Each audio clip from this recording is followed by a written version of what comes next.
비교도 거부한다. 독창적인 시선으로 정치권을 통찰하는 여의도 펠레 시간. 박성민 정치 컨설턴트와 함께합니다. 안녕하세요. 네, 안녕하세요. 1심 선고가 났어요. 첫 번째 공직선거법 실형이 나왔습니다. 집행유예형. 벌금형이 아니에요. 어떻게 보세요? 이거 이재명 대표의 사법 리스크 이제 드디어 현실화됐다. 이렇게 봐도 무방한 거예요? 근데 이게 뭐 첫 번째 허들부터 딱 걸렸어요. 예. 그러니까 이제 오랜 시간 끌고 왔는데 네. 1심 선고가 이제 시작된 거 아닙니까? 그렇죠. 이제 그러면 다른 사건에 비해서 지금 뒤에 있는 사건들은 있지만 네. 선거법과 위증교사는 좀 단순한 구조고 구조가. 그 뒤에 뭐 대북송금 사건이라든가 아니면 지금 4개가 지금 병합되어 있는 게 있지 않습니까? 네. 지금 대장동, 백현동, 네. 미래신도시, 네. 성남 FC 아하. 이런 거는 이제 시간이 많이 걸릴 걸리겠죠. 거고 30 나오기가 어려워요. 대선 전에. 근데 대선 전에 30 나올 수 있는 건 이 앞에 있는 2개인데 네. 그래서 이걸 주목한 건데 아하. 이게 첫 번째에서 그 피선거권 박탈형이 네. 나왔고 이게 검찰구형 2년인데 이렇게 된 거 아닙니까? 1년에. 근데 25일 날은 지금 그 검찰구형이 3년으로 지금 돼 그렇죠. 있고 그래서 민주당과 이재명 대표가 좀 위기를 맞았다 이렇게 보입니다. 이거 일반적으로 예상보다는 좀 세게 나왔다는 평가가 뭐 이재명 대표를 지지하는 쪽은 물론이거니와 이재명 대표를 지지하지 않는 쪽에서도 야 형량 센데 아마 이런 반응이 좀 지배적인 것 같아요. 이번 선고의 의미는 어떻게 해석을 하셨어요? 검찰이 기소한 내용 대부분을 다 그 인정한 유죄로 거 인정했죠. 아닙니까? 유죄로 네. 인정한 거니까 지금 이거는 그냥 뭐 허위사실 유포를 다툰 문제인데 백현동 본건 그거는 지금 김인섭 씨가 이미 2심에서 5년형을 받아 있잖아요. 예. 그러니까 지금 이 사건이 미칠 그 파장을 전 3가지로 보는데 첫째는 뭐 제가 이 자리에서도 옛날 바이든 미국 대통령 비유해서 인지장애가 있지만 예. TV 토론에서 딱 그게 이제 현타가 오고 예. 지지율이 빠지면서 교체로 나온 거 아닙니까? 그러니까 우리가 일단 지지율 추이를 봐야 될 것 같아요. 예. 그러니까 지지율이 이 판결문이 이제 굉장히 세게 판결이 세게 나왔는데 그리고 판결문 내용을 보면 아 이거 2심이나 더 가도 이거 뒤집어지기 어렵다고 민주당 지지층 중 일부가라도 판단을 하면 지지가 빠질 수가 있겠죠. 그러니까 지지율이 빠져서 이재명 대표는 좀 어렵겠는데 이런 게 올 거냐 이게 첫 번째 관전 포인트고요. 두 번째는 사실은 이제 그 이재명 대표의 정책 미래에 판돈을 모두 걸은 뭐 김만배 대장동에 예. 또 대북송금 사건의 이하영 부지사 이런 분들이 야 이거 이제 미래가 어둡다. 그러면 이제 본인들의 그 양형을 위해서 입을 열 수도 있죠. 이제 그런 점이 이제 이재명 대표에게 위협이 될 것 같고 세 번째는 이후에 올 재판들. 예. 예, 재판들은 이재명 대표가 계속 뭐 출마할 수 있는 자격을 유지하든지 그렇지 못하더라도 민주당 입장에서 보면 이 재판 이후 재판이 3심까지 나오지는 않겠지만 다음 대선 국면까지 계속 재판 결과가 나올 거니까 예. 그러면 그동안에 민주당이 해왔던 스탠스가 자칫하면 다 무너질 수 있기 때문에 민주당은 이걸 뭐 지금 애써 태어난 또 그렇게 얘기는 하지만 생각보다 내부적으로는 좀 충격이 클 것 같습니다. 알겠습니다. 결국 이제 이재명 대표의 정치적 미래, 민주당 미래 이런 거 좀 짚어봐야 되는데 제일 먼저 생각할 수 있는 게 그동안은 여당에서는 뭐 이재명 일극 체제다 이렇게까지 이제 비판해 왔는데 고 이재명 대표의 강고했던 당내 리더십 요거 좀 흔들릴 거로 보세요? 아니면은 변함이 없을 거로 보세요? 일단 민주당 의원들은 변함 없다 이렇게 얘기는 하고 있습니다만. 그러니까 변함 없다고 얘기할 것까지는 예측이 됐습니다. 그리고 비명 반명도 지금은 그냥 숨을 죽이고 가만히 관망할 거예요. 그러니까 그렇지만 내부적으로는 상당한 충격파일 거라고 봅니다. 그래서 아까도 말했지만 그 판결문 내용을 보면 그 법원이 대부분 다 검찰의 그 기소 맞아요. 내용을 받아들였지 않습니까? 예. 그런 상태에서 25일 나오면 봐야 되겠습니다만 둘 다 당선 무효형 피선거권 박탈형이 나오면 예. 이거는 지금 사실 선거법은 원래 또 뭐 6개월 이내에 다 끝내게 돼 있는 거고 그리고 또 구조 자체가 굉장히 단순해서 예. 이 사건 자체들은 재판부도 마음 먹고 빨리 하려고 그러면 뭐 내년 안에 다 결론이 나올 수 있는 것들이기 때문에 그래서 뭐 그러나 이제 뭐 워낙 일극 체제로 총선 때까지 만들어 놨기 때문에 당장 흔들리는 외형적으로는 투쟁의 강도는 더 올릴 거고 오히려 지난번에 얘기한 대로 둘 다 그 당선 무효형을 벗어났다면 유죄라도 족쇄를 풀었으니까 민주당이 전략적으로 이제 조금 유연하게 가자. 예. 뭐 탄핵 얘기 이런 거 하지 말고 윤 대통령하고도 뭔가 연금 개혁이나 이런 것도 좀 합의하고 뭐 이렇게 갈지도 모른다고 봤는데 지금은 이제 투쟁의 강도를 좀 올리겠죠. 예. 그러면 이제 그 리더십이 흔들리는 건 아까도 말했지만 정당은요. 이기는 후보를 내는 겁니다. 정권을 찾아와야 되기 때문에. 그러니까 그렇죠. 지지율의 영향을 받으면 예. 그러니까 신압으로 지지율이 조금씩 야 이거 지금 판결 내용을 보니까 뒤집기가 어렵겠다. 이러면 이제 지지층 일부도 대안을 찾기 시작하겠죠. 그게 뭐 지금 당장은 아니겠지만 예. 시간이 가면 그렇게 될 거고. 그럼 나머지 재판들 아까 말한 데 거기에 핵심 피의자들이 어떻게 진술을 또 바꿀 거냐 이게 이제 영향을 미치겠죠. 이제 그런 것들이 겹쳐서 오면 예. 이게 어렵겠다라는 여론이 또 확산될 수 있고 그러면 이제 내부가 이제 꿈틀꿈틀 좀 되겠죠. 그래도 예. 일단 제가 생각해 보면 워낙 이 당 체제가 친명 체제로 돼 있기 때문에 예. 지금 뭐 비명 3인방이라고 얘기하는 분들보다는 아마 그런 일이 오더라도 예. 친명 내에서 대안을 찾으려고 하는 게 뭐 플랜 A일 겁니다. 그래요. 앞서 이제 조응천 전 의원도 뭐 민주당에 오래 계셨으니까 그런 얘기를 하시던데 이재명 대표가 흔들려도 예를 들면 뭐 삼총리 얘기도 나오고 신삼김 얘기도 나오고 김부겸 전 총리, 그다음 이낙연 전 총리, 그다음에 정세균 전 총리, 그다음에 김동연 지사, 김경수 전 지사 요 비명계 그쪽으로는 기회가 안 갈 거다 이렇게 전망하던데 대표님도 그렇게 보시는 거예요? 단정적으로는 얘기할 수 없지만 네. 그분들이 지금 친명하고 결은 다르죠. 네, 완전 그러니까 기본적으로 뭐 네. 정치적인 그 노선이 다른 게 아니라 세계관이 다른 것 같고 그 정도로 다르기 때문에 네. 일단은 그 이 당을 장악하고 있는 그 친명 주류 측에서 만일에 이재명 대표가 출마할 수 없다면 그러면 일단 그 당내 경선에서는 예. 자기들이 이길 수 있다 이 생각을 할 거고 이게 정당 내에서의 문제인데 만일에 나중에 가서 정권을 찾아와야겠다. 그래 중도 외연 확장이 필요하다. 뭐 그런 전략적 판단이 있어서 자기들하고 결은 좀 다르지만 예. 중도 외연 확장이 있는 후보를 좀 내야겠다. 이렇게 할 가능성도 있지만 예. 저는 그보다는 대선도 중요하지만 기본적으로 이 민주당을 누가 접수해서 가느냐. 그것이 다음 총선과 이런 데 자기들 그 국회되는데 또 중요하다고 볼 거기 때문에 예. 그래서 제가 지난번에도 그 얘기를 좀 드렸어요. 이렇게 되면 뭐 총선은 민주당이 이기고 대선은 국민의힘이 이기는 게 유노몰로 올지도 모르겠다.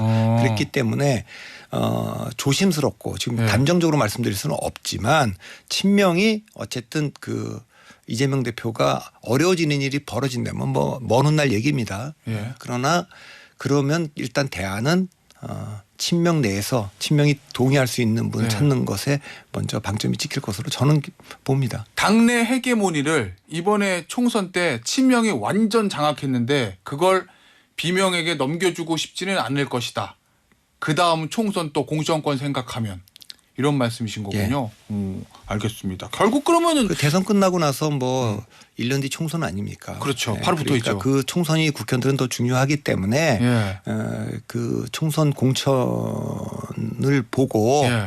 그 대통령 선거보다도 그 총선을 보고 움직일 것 같습니다. 그래요. 야, 당내 헤게모니를 놓지는 않을 거다.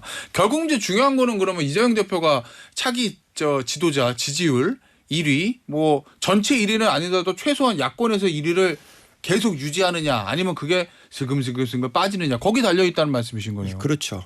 네, 거기에 어쨌든 정당은 아무리 총선을 그 국회의원들이 겨냥한다고 하더라도 예. 지지자들은 정권 찾아오는 게 목표 아니겠습니까? 그분들은 그렇죠. 국회의원 나가는 게 아니니까. 그러네요. 근데 그분들 입장에서 보면 예. 이재명 대표가 계속 지지율이 빠지면 그 여러 개가 겹치면 빠질 수 있죠. 예. 네, 그러니까 그렇게 되면 야 이거 어려운 거 아닌가? 대안을 좀 마련해야 되는 거 아닌가? 그렇게 되면 이제 꿈틀꿈틀 되는 분들도 있고 그건 심지어는 친명 내에 그럼 대안은 뭐냐? 아까 말한 대로 비명 반명이 일단 아니면 예. 친명 내는 누구냐? 누가 있을까? 정치 안 한다는 그분도 좀 불러와야 되는 거 아니냐부터 지금 뭐 이제 1심 이제 1차 나온 거니까 예. 조금 이르긴 합니다. 그 얘기를 좀 하는 거는 그런 이제 물어보시니까 이제 예. 그런 일은 앞으로 있을 수 있죠. 누구 말씀하시는 거예요? 정치 안 하신다는 그 아니 그거는 친명계. 아니 예. 누구를 그러니까 염두에 그런- 두고 계신 것 같은데. 그런 염두에 두고 한 얘기는 아닙니다. 그래요? 예, 알겠습니다. 이 지난번에 항상 그런 말씀하셨어요.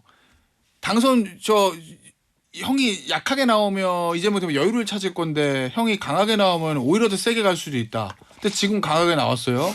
그러면 이제 대내적으로는 이제 당내 리더십 고문제 얘기했으니까 대외적으로는 윤석열 대통령에 대한 공격 그게 더 강화될 거다. 그런 흐름으로 갈 거다. 이렇게 봐도 무방한 거죠. 지금 그게 뭐 대체적인 관측 아니겠습니까? 그러니까 지금 우리가 총선 끝나고 4가지 시나리오를 제시를 했는데 이 방송에서도 지금처럼 여야가 여의도와 용산이 충돌한 비토크라시로 갈 거다. 두 번째는 정책 타협을 할 수도 있다. 세 번째는 임기 단축 개헌할 수도 있고 네 번째는 탄핵할 수도 있다.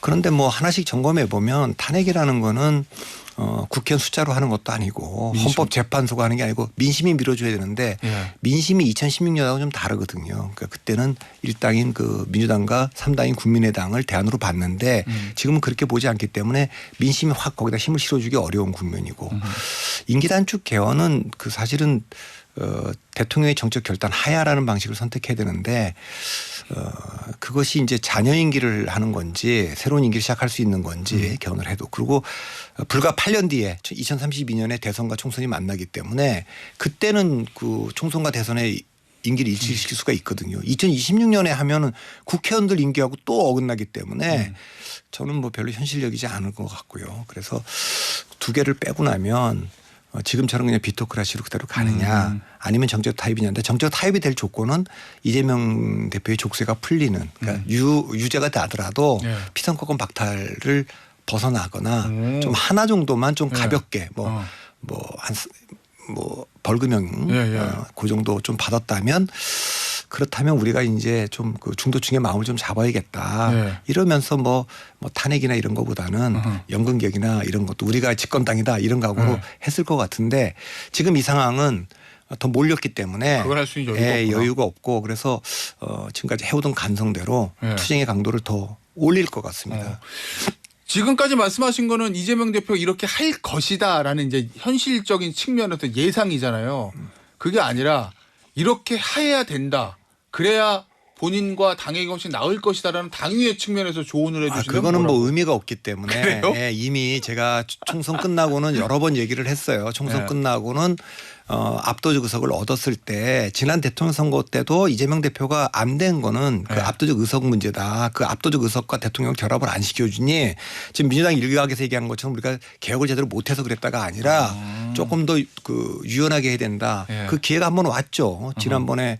그러니까 저는 사실 국회 원구성할 때도 법사위 같은 것도 이거는 조금 여유 있게 하고 조금 가져가겠다 이렇게 법대로 하자 숫자대로 하자 이러지 말고 결정적인 건 윤석열 대통령하고 이재명 대표 만났을 때 확 다른 모습을 보일 수 있는 기회였는데 그게 이제 안 됐지 않습니까?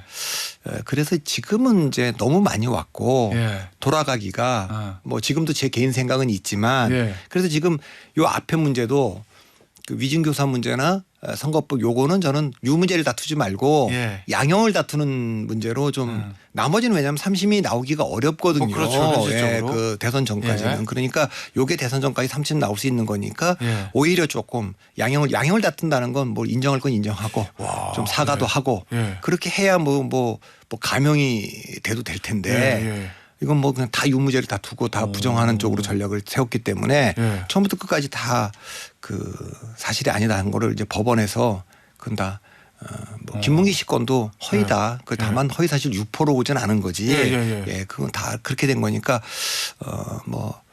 법정에서의 전략도 실패한 게 아닌가 저는 그렇게 봅니다. 근데요. 앞서 저도 이제 그 질문을 좀 드렸더니 박경택 의원은 이거 무죄인데 이거를 아닌 거를 양형 다투려고 맞다. 제가 얘기했으면 이렇게 할 수는 없다 이런 취지의 답변하던데 근데 일반적으로 정치인들이 특히 이재명 대표는 대통령을 해야 될 사람인데 대선을 나갈 사람인데 제가 위증을 시켰습니다. 제가 방송 나가서 거짓말했어요. 이거를 양형 때문에 그렇게 뭐 인정하는 게 그렇게까지는 안 하죠. 그래도 그 뭐 기술적으로 할 텐데 저한테도 뭐 또 제가 이런 얘기하면 아니 뭐 지은 죄가 있어야지 뭘 인정을 하지. 제가 아예 없는데. 앞서 박근태 의원은 그런 얘기했어요. 그러면 제가 그 얘기를 하죠. 그러면 조국 사태 때 정경심 교수가 왜 4년을 받았냐. 조국 장관이 왜 2년을 받았냐. 그리고 또 최강욱 전 의원이 왜 국회의원직이 날아갔냐. 예. 그 공통적으로 거기 판결문에 보면 반성하지 않고 이렇게 돼 있다. 근데 저도 사실 그 정경심 교수의 4년형 나와서 깜짝 놀랐거든요. 생각보다 중형이어서. 예. 그러니까 그런 것들을 봤을 때는 저는 유죄가 되더라도 예.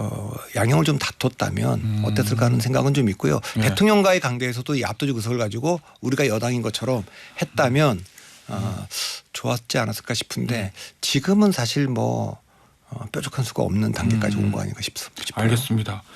여권 얘기 좀 해보겠습니다. 여권이 사실 계속 수세에 몰렸잖아요. 뭐 대통령 지지율 떨어지고 최근에 뭐 반등했다고는 하지만 어쨌든 김건희 여사 문제도 있고 이번에 이재명 대표 1심이 저렇게 중형에 나오면서 여권 입장에서는 뭔가 흐름을 바꿀 반전의 기회가 왔다. 이렇게 보십니까? 아니면 아직 멀었답니까? 여권 입장에서는? 뭐 지지율로 보면 아직은 네. 멀었는데 그 지방선거 전까지 지지율이 35%를 회복해야 선거를 해볼 텐데 대통령 지지율이요? 제가 늘 얘기하자면 긍정평가가 35를 넘어야 되고 그게 안 되면 좀 어렵다 이렇게 얘기를 드리는 건데 일단 뭐 야당이 이걸 가지고 이제 장애투쟁으로 더 나가서 예. 더 격화가 되면 상대적으로 이건 상대적인 게임이니까 윤 대통령에 대한 지지세가 조금 회복될 거는 같아요. 예. 실망했다 떠난 사람들이 야당이 1심 선거 나온 거 보고도 그거를 받아들이지 않고 계속 투쟁을 하면 떠났던 사람들 중에 일부는 돌아갈 것으로 보이고 두 번째 기회는 트럼프의 당선이죠. 그러니까 대통령은 뭐 연말까지 4대 개혁의 성과를 좀 내달라 또 네. 양극화 해소 방안을 찾아달라 이렇게 얘기를 하지만 그런 것들은 대체로 야당의 협조 없이는 하기 어려운 것이 현실이고 예. 외교 안보가 대통령이 주도권을 쥐고 할 수 있는 건데 지금 뭐 퍼펙트 스톰이 온다 지금 트럼프 때문에 그 전 세계가 다 난리인데 예. 여기서 뭐 대통령이 조금 기대치가 낮은 상황에서 뭔가 하나라도 얻어내면 이제 그런 것들이 또 이제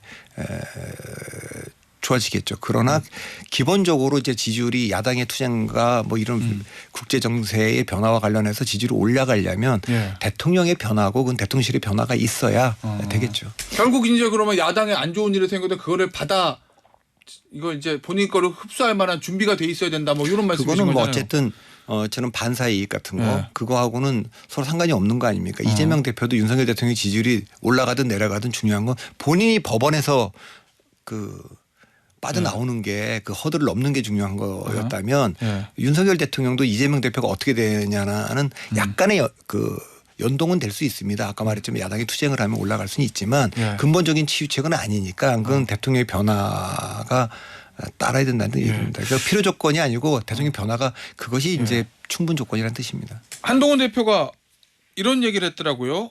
반사 이익에 기대하거나 이재명 대표 판결과 관련해서 반사 이익에 기대하거나 오버하지 않고 민생 정치하겠다 이렇게 얘기했거든요.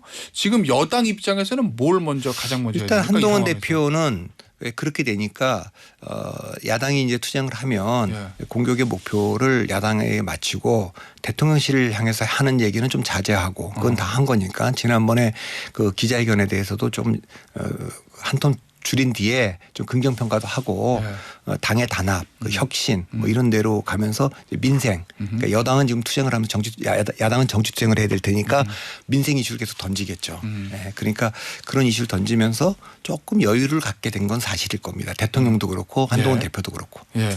근데 결국 그래도 여권에서 가장 중요한 건 이제 당정 관계잖아요. 어찌 됐건. 이건 어떻게 해야 됩니까? 그럼 지금 이재명 대표가 저렇게 선거가 결과가 안 좋은 상황에서 국민의힘하고 용산 대통령실 당정 관계는 요거는 당정 일치로 뭉치는 게 맞아요? 아니면은 이재명 대표하고 민주당에 대한 공세는 공세대로 하고 대통령실하고 좀 여전히 긴장 관계를 가지고 가는 게 맞습니까? 그러니까 이것도 지난번에 저희가 4가지 시나리오를 말씀드렸는데 일단 한동훈 대표 고립시키려고 했던 건 사실이고 근데 붕괴시킬 힘은 없고 이건 폐기됐을 것 같고요. 그다음에 뭐 야당하고 대화하려는다. 이것도 저는 뭐 홍준표 시장도 그런 얘기를 했던데 그것도 좀 안 되죠. 지금 야당이 지금 뭐 이재명 대표가 1심 선거를 저렇게 받았기 때문에 대화에 나설 리가 없기 때문에 그것도 어려운 얘기가 됐고 그러면 2가지 남습니다. 수평적 당정 관계를 받아들이느냐. 용산에서. 예. 예. 그럴 가능성 은 별로 없어 보이지 않습니까? 지금까지 관성이 있는데 예. 그러면 남은 거는 최선은 아니지만 차선은 당과 그 대통령이 약간의 냉각기 거리를 두는 거죠. 예. 그러니까 더 이상 충돌하지 않고 대통령 국정 특히 외교안보가 지금 트럼프 당선 이후에 예. 있으니까 거기에 좀 집중을 하고 어허. 한동훈 대표는 당의 변화와 민생 예. 문제에 좀 집중하는 어허. 그런 정도의 그 타협점 예. 뭐 그런 것이 현실적이지 않을까 그렇게 보입니다. 그러면 한동훈 대표도 용산 대통령실을 더 뭐 밀어붙이거나 공격하지는 않지만 그렇다고 해서 일치 이렇게 되는 건 아니다. 거리만 일단 두고 가는 거다. 이런 그 선택권은 다 말씀이신 거죠? 대통령한테 있는 건데 아, 그래요? 예. 아까 말한 대로 일치라는 거는 예. 일치하자고 한다고 되는 게 아니고 대통령께서 예. 수평적 당정 관계를 인정해야 되는 거 아닙니까? 그 현실을 받아들여야 되는 건데 예. 지금 그거를 자꾸만 받아들이라고 뭐 많은 사람들이 얘기를 해도 예. 그게 현실이라고 얘기를 해도 예. 지금 야당이 의석을 저렇게 압도적으로 갖고 있는 현실도 지금 못 받아들이는데 예. 그건 쉽지 않은 얘기니까 대통령이 지금까지 그래도 조금 할 수 있는 공간이라는 건 외교안보거든요. 예. 당내 그 정치적 역학관계하고 무관하게 좀 할 수 있는 거 거기에 좀 집중을 하는 게 현실적이지.